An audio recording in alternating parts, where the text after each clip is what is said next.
તમે કોઈ પણ જગ્યાએ નવું જાણવા, શીખવા કે એક્સપ્લોર કરવા જતા હોવ ને ત્યારે પોતાનું મગજ ઘેરે ખાલી કરીને જવું, કેમ કે આપણું ડાપણ આપણું જ ખરાબ કરે છે. આનો જાત અનુભવ બધાએ કરી લીધો છે.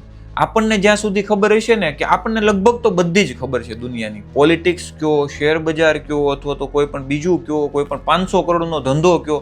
આપણે ભલે 15, 20, 50 હજારની નોકરી કરતા હશું, પણ 500 કરોડના ધંધાની વાત આવશે ને ત્યારે આપણે એમાં ઇન્વોલ્વમેન્ટ લેશું. આપણને ખબર જ હશે, હા આનું તો આમ હોય, હા આનું તો આમ હોય. આપણું મગજ ખાલી કરી નાખવું જ્યારે નવું જાણતા હોય ને ત્યારે, કે ભાઈ મને કાંઈ નથી ખબર. 0થી જવા જશો ને તો બહુ બેસ્ટ જશે. બાકી જ્યાં સુધી આમાં હશે ને કે ભાઈ મને બધી જ ખબર છે, ત્યાં સુધી તમે નવું કાંઈ નહીં શીખો, કાંઈ નહીં શીખો અને કાંઈ નહીં શીખો. આ જેને અનુભવ થયો છે ને એને ખબર હશે, એક વખત ભૂલ તો કરી જશે બધાએ, મેં પણ કરી છે ને તમે પણ કરી જશે, કે મને આમાં બધું આવડે છે. એટલે સામેવાળો લગભગ અડધું જ તમને કહેશે, અથવા તો કહેતો હોય છે ત્યારે આપણો ઈગો હોય છે કે મને આ બધી ખબર જ છે, હું શું કામ સાંભળું. પણ એમાંથી એક પણ પોઈન્ટ જો તમને ટર્નિંગ વાળો મળી ગયો ને, તો આ રસ્તે જવું કે આ રસ્તે, તમને એક સાચો રસ્તાની ખબર પડી ગઈ ને તો તમે સીધા રસ્તે જ જશો. બાકી ઈગો હોય છે ને ત્યારે એને કીધું અહીંયા નહીં, અહીંયા જ જવાનું, મને ખબર છે અહીંયા જવાનું, ખોટા રસ્તે જ જશો.